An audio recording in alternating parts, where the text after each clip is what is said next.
Breaking news. The so-called mortgage king of America has been exposed as nothing more than a mortgage crook.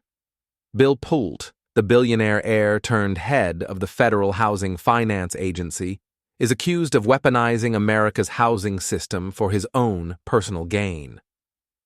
Whistleblowers allege he turned foreclosure policies into bargaining chips, funneled millions into offshore accounts disguised as family housing programs, and used his office to target political rivals. What was supposed to be a government watchdog became Pulte's private cash machine, and tonight the receipts are on the table. According to insider reports, Pulte held private meetings with top banking executives, pressuring them to donate to shell nonprofits he controlled in exchange for favorable loan rulings. Investigators claim these nonprofits, marketed as charities to help struggling families, were in fact laundering mechanisms, feeding millions back into his personal empire. A former aide described rooms filled with binders labeled low-income aid, which were nothing more than camouflage for high-stakes bribes. But the scandal didn't end with money. The mistress of one of his closest advisors alleges she witnessed suitcases of cash being delivered directly to Pulte's office, while struggling homeowners outside begged for relief. For seniors who remember fighting to keep their homes during the 2008 crash, the betrayal cuts deep. This isn't just corruption, it's exploitation of the American dream itself. And when pressed for answers, Bill Pulte lashed out, not at the allegations, but at Congresswoman Jasmine Crockett. In a private recording leaked to the press, he sneered, "Crockett? She's a loudmouth nobody. A failed politician. The kind of clown who talks about justice but wouldn't recognize it if it slapped her in the face." Those words were gasoline on a fire. Within hours, Jasmine Crockett struck back. "Bill Pulte turned homes into weapons and families into collateral. He mocks me? Fine. But the truth is, he mocked every struggling American who lost a home while he grew fat off their misery. He is not a reformer. He is a fraud in a suit." The gloves are off. This is no longer about policy. It is about personality, arrogance, and a man who thought he was untouchable. And Jasmine Crockett is ready to drag him, kicking and screaming, into the light. The deeper investigators dug into Bill Pulte's empire, the uglier the picture became. What was advertised as philanthropy, programs with names like Homes for Heroes and Families First Fund, was nothing more than a smokescreen. Bank records reveal that donations from major lenders flowed into these nonprofits, only to be siphoned off within days into offshore accounts in the Cayman Islands, Cyprus, and Panama. Millions that were supposed to provide affordable housing went instead to Pulte's personal shell corporations, disguised as consulting fees and administrative costs. Documents obtained by congressional staffers show a paper trail riddled with contradictions. In one quarterly report, Homes for Heroes claimed to have provided down payment assistance to 4,000 families. But HUD data confirmed that fewer than 200 families received any support at all. Where did the money go? The records point directly to shell entities linked to Pulte's business empire.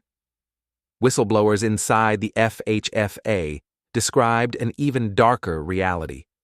One former compliance officer testified that Pulte personally approved lists of priority banks, institutions that received favorable rulings if they agreed to funnel contributions into his nonprofits. When questioned about the ethical risks, Pulte allegedly scoffed, "We're saving homes, not splitting hairs. Nobody cares where the money goes, as long as I say it's for the people." The outrage grew louder as the evidence piled up. Seniors who had lost their homes during the 2008 crash flooded call-in shows, furious that the man entrusted to protect them had allegedly used his office as a personal ATM. One tearful veteran said on Fox News, "I trusted those programs. I thought they were real. But Pulte stole from us just like the banks did in 2008. And Jasmine Crockett, armed with fresh documents, wasted no time in escalating her attack. Holding up copies of the fake nonprofit filings during a press conference, she declared, "This isn't philanthropy. This isn't reform. This is fraud, dressed up in charity clothes. Bill Pulte didn't build programs to save families. He built scams to enrich himself." She went further, calling him out directly. "He called me a clown? The only circus here is the empire of lies he built on the backs of American homeowners. And let me tell you something, every document, every transfer, every offshore account will be exposed.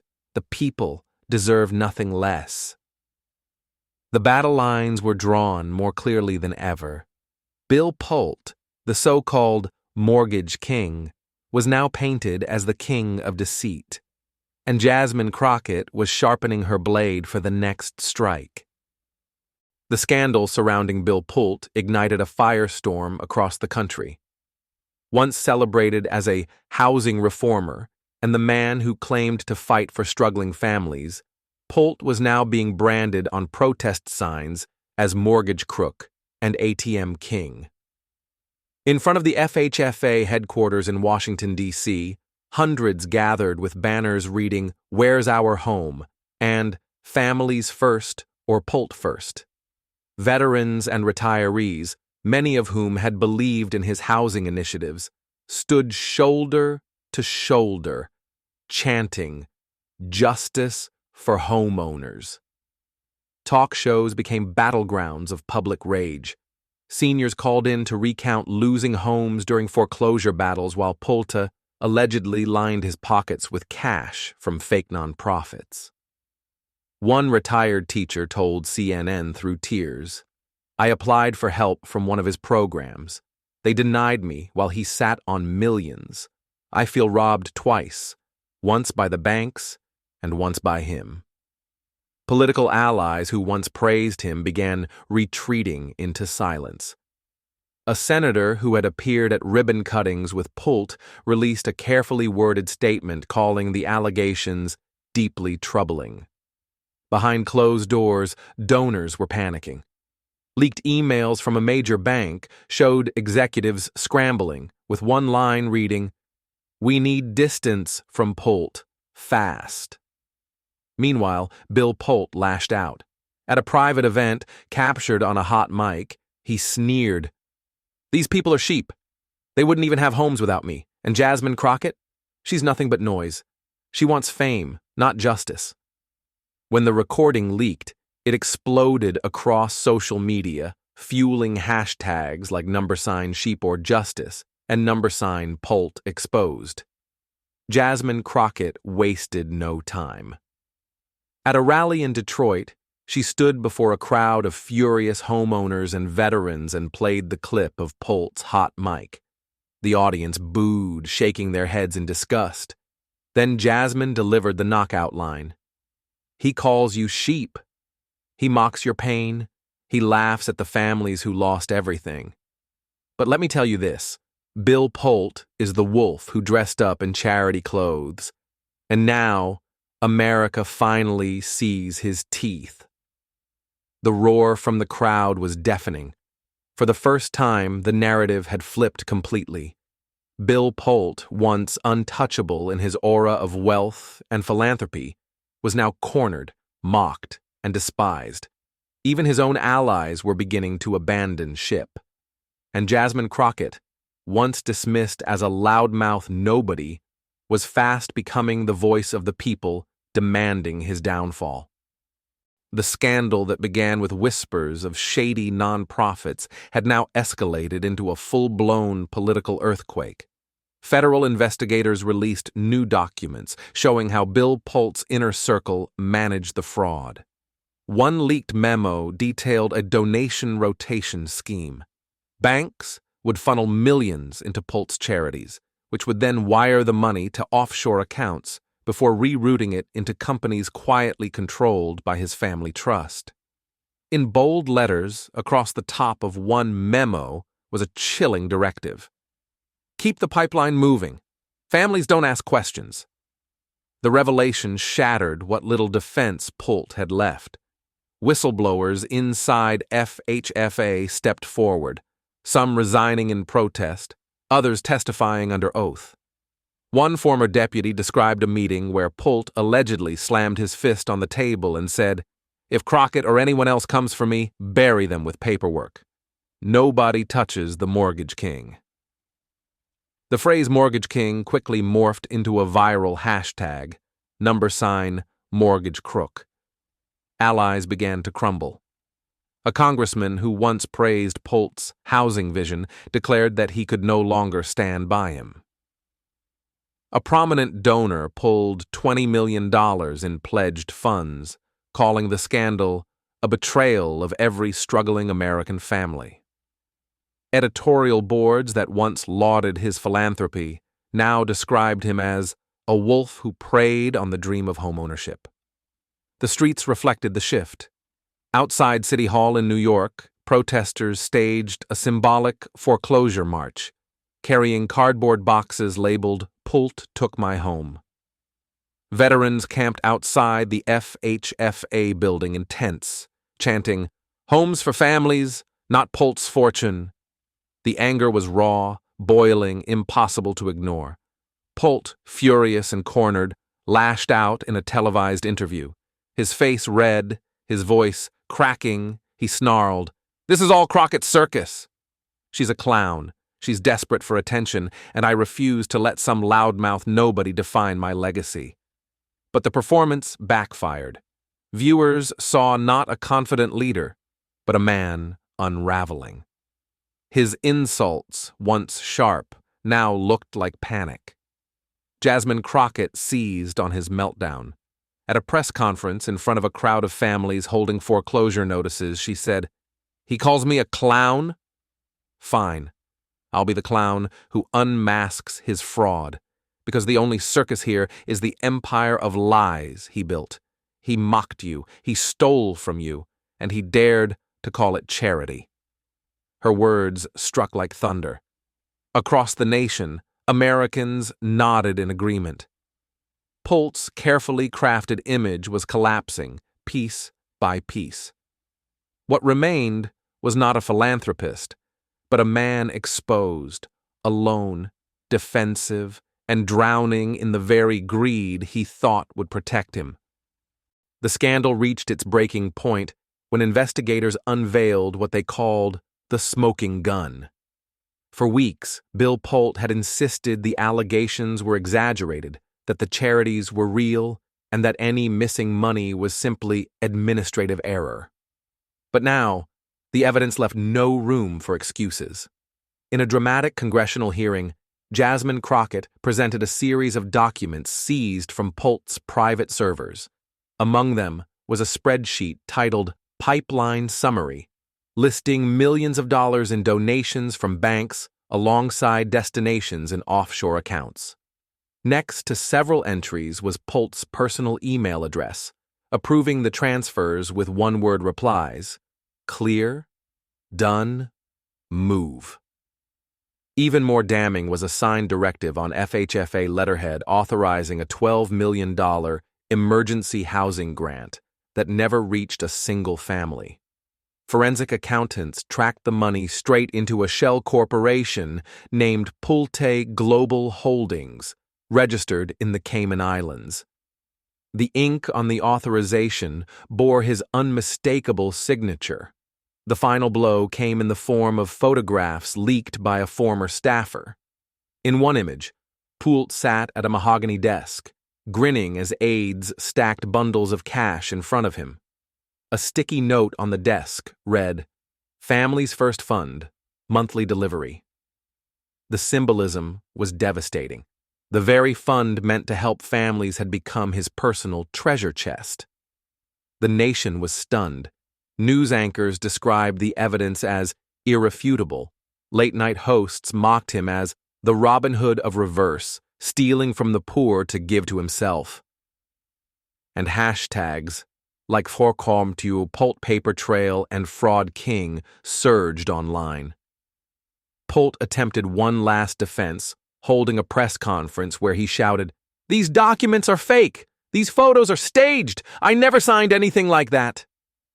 But within hours, forensic analysts confirmed the file's authenticity, and handwriting experts validated his signature. The louder he yelled, the guiltier he appeared. Jasmine Crockett delivered the hammer strike. Holding up the signed directive, she told America, "This is not rumor. This is not speculation. This is Bill Pulte's own hand, signing away money meant for families into his own pockets. He mocked me as a clown.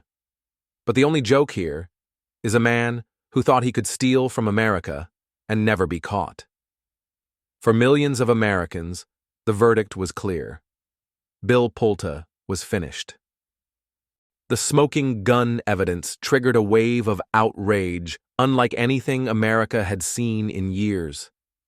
Within hours of the congressional hearing, protests erupted in Washington, Chicago, Detroit, and New York. Crowds filled the streets holding enlarged images of the spreadsheet Jasmine Crockett had revealed, chanting, "Where's the money?" and "Fraud King must fall."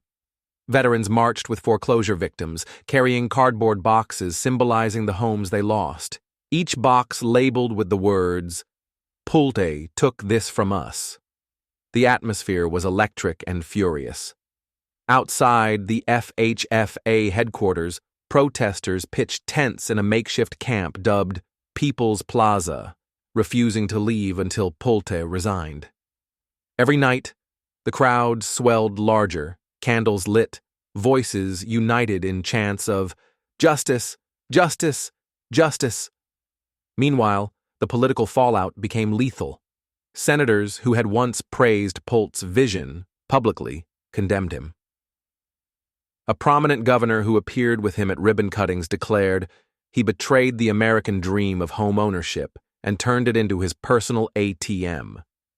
Even within his own agency, top officials resigned in protest, releasing a joint statement, "We will not serve under a man who exploited families for profit." Donors who had once filled Pulte's coffers now fled. A major banking executive testified before Congress that his institution had been pressured into donating millions, effectively confirming the bribe pipeline. Editorial boards across the country branded Pulte the face of modern greed, while cartoons mocked him sitting on a throne of foreclosure notices. Pulte, cornered and increasingly desperate, lashed out again.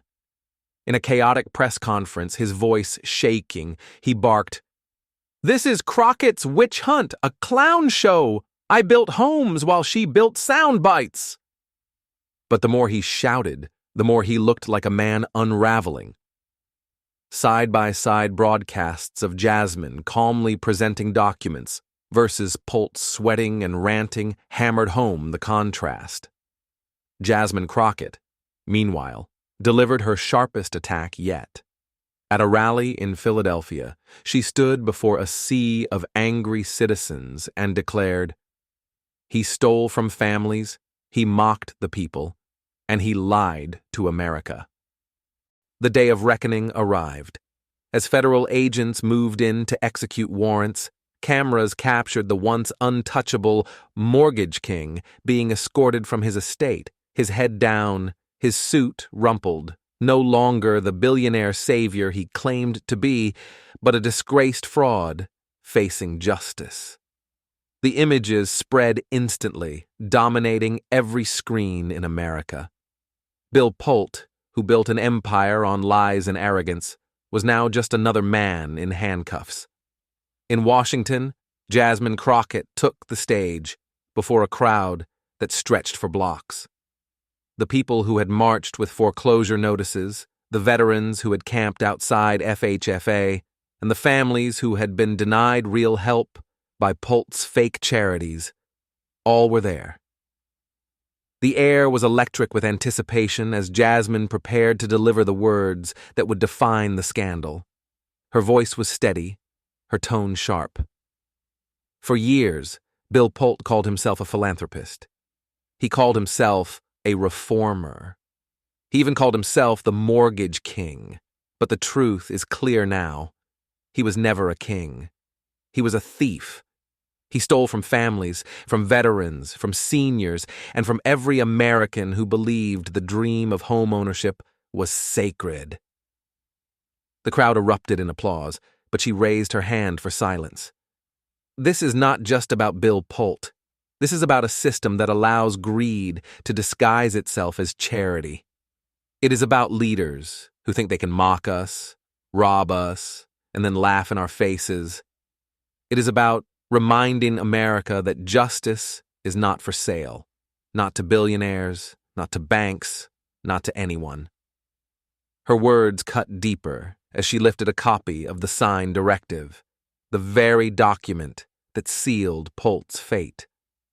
He called me a clown, but today it is the people who have the last laugh, because truth exposed him, justice caught him, and democracy has proven once again that no man, no matter how rich, no matter how powerful, is above the law. The crowd roared, chanting, "Justice! Justice!" as fireworks lit the night sky. Across the nation, Americans at home nodded, some with tears in their eyes, knowing they had witnessed not just the downfall of one corrupt man, but a victory for accountability.